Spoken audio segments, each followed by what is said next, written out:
안녕하십니까. 존종희 목사입니다. 7월 25일 목요일 매일 성경 묵상입니다. 예레미야 37장 11절로 21절의 말씀입니다.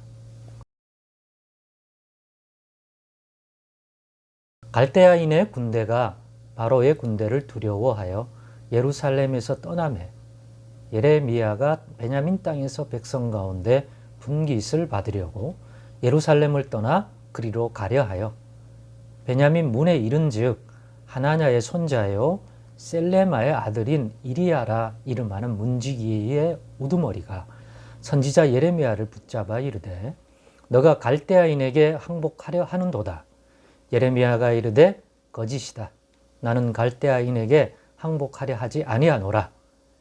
이리야가 듣지 아니하고 예레미야를 잡아 고관들에게로 끌어가매 고관들이 노여워하며 예레미야를 때려서 서기관 요나단의 집에 가두었으니 이는 그들이 이 집을 옥으로 삼았음이더라.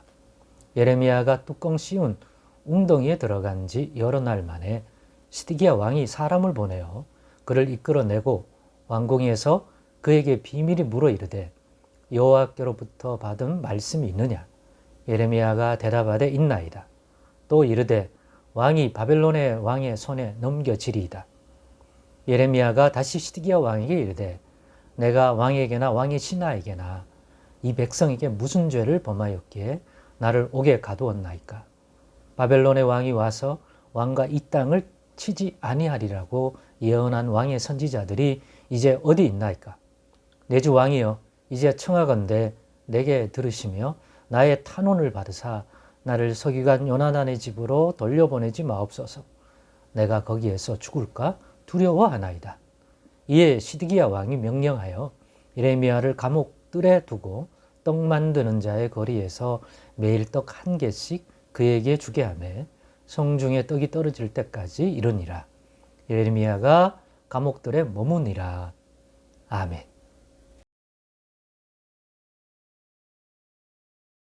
네, 오늘은 예레미야의 연약함을 돌아보시는 하나님, 예레미야의 연약함을 돌아보시는 하나님이라는 제목으로 묵상 나눔을 갖겠습니다. 오늘 본문을 보니 예레미야 역시 아무리 하나님이 기름 부어 사용하시는 그러한 선지자라 할지라도 그러니까 왕에게 할 말을 하고 백성들 앞에서도 담대히 주신 하나님의 말씀을 증거하는 이 절대 쉬운 일이 아니거든요.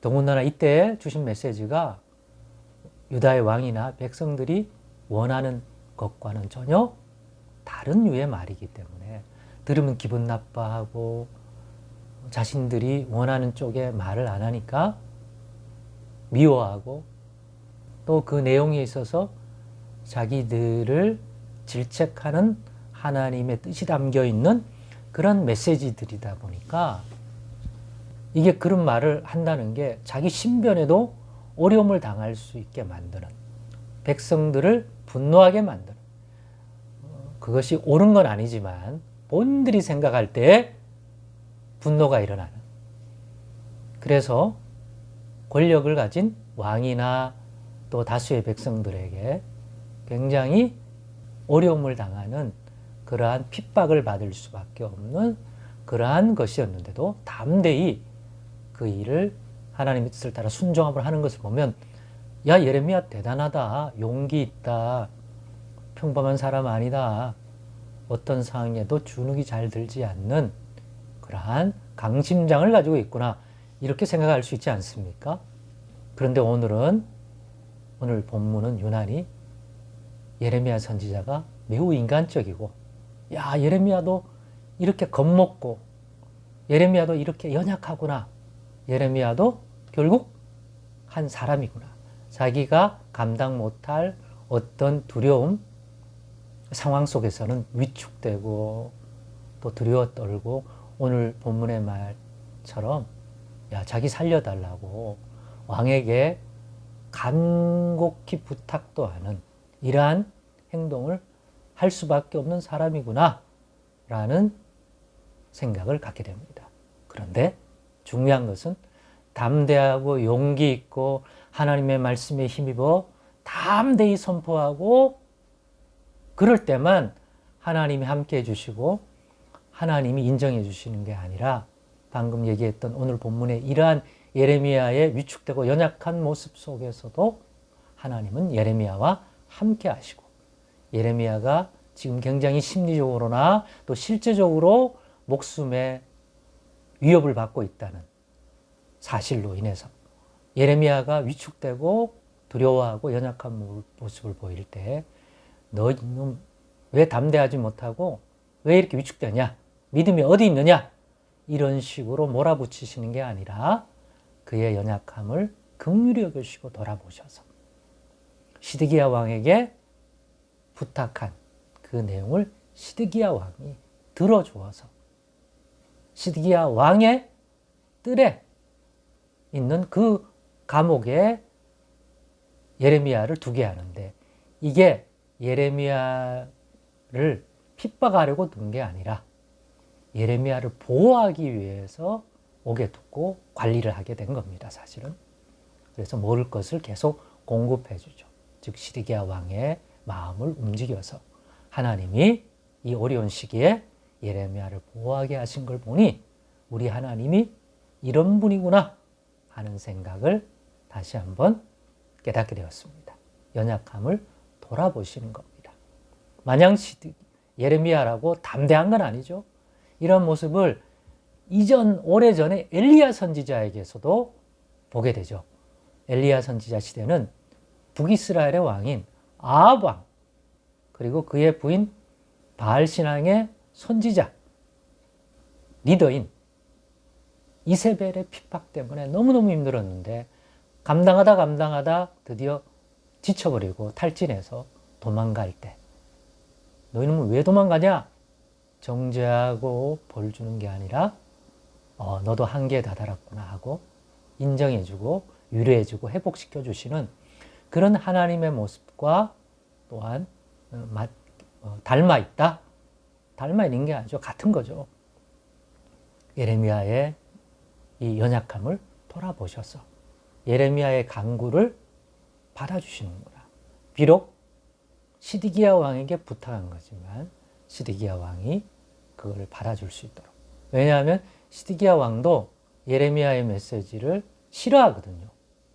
예레미야를 통해서 주시는 하나님의 말씀에 신경이 쓰이지만 그래서 오늘 본문에도 그렇게 몰래 가가지고 데리고 와서 물어본 것처럼 신경이 쓰이지만 그러나 이 부탁에는 마음을 열어서 예레미야의 부탁을 받아주는 거 저는 그거 하나님께로 난 거라고 확신합니다. 도대체 어디로 옮겨온 거예요? 오늘 본문에 자기 고향 베냐민에 가서 자기에게 허락된 분깃을 받으려고 갔다가 그 동네에 있는 관리들이나 또 유력자들에게 미움을 받고 있거든요. 이 예레미야가 지금 바벨론 갈대아 사람들에게 항복하러 간다는 모함을 받습니다. 근데 분명히 예레미야는 나 그런 거 아니다. 이 베냐민 땅에 내 몫을 받으러 왔다. 그런데 항복하러 갈대아인에게로 간다고 모함을 한 거고 그렇게 해서 잡아들여서 그 사람들이 그 동네에 옥으로 사용하는 서기관 요나단의 집에 가두었던 거예요. 거기에다 옥을 설치했죠. 그런데 거기서 얼마나 위협을 가했는지 예레미야 같은 선지자의 느낌에도 여기 이 땅은 이 사람들에게 죽겠다는 생각을 강력하게 느낄 정도로 그랬던 겁니다. 근데 거기서 바로 시드기야 왕의 관리 아래에 있는 그 왕의 옥으로 옮겨 보호를 받게 된 것입니다. 그렇습니다. 오늘의 이 묵상을 통해서 하나님 우리가 담대하기를 원하고 믿음으로 용기를 가지기를 원합니다. 그러나 우리도 인간입니다.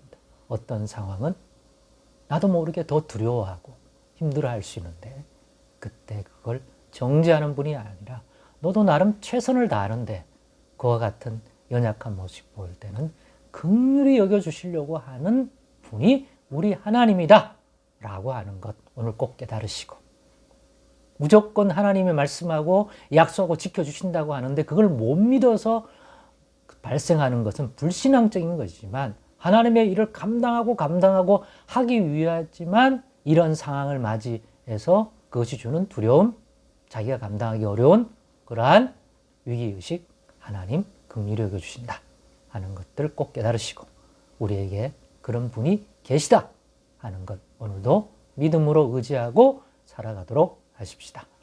기도하겠습니다. 하나님 감사합니다. 우리의 연약함을 돌아보시는 주님이시오. 믿음으로 산다 하지만 한계에 봉착한 우리들을 정죄하는 게 아니라 긍휼히 여겨주신 하나님을 오늘 믿고 또 의지하며 살아가려 합니다. 이 믿음 더욱 주시옵소서. 예수님의 이름으로 기도드리옵나이다. 아멘.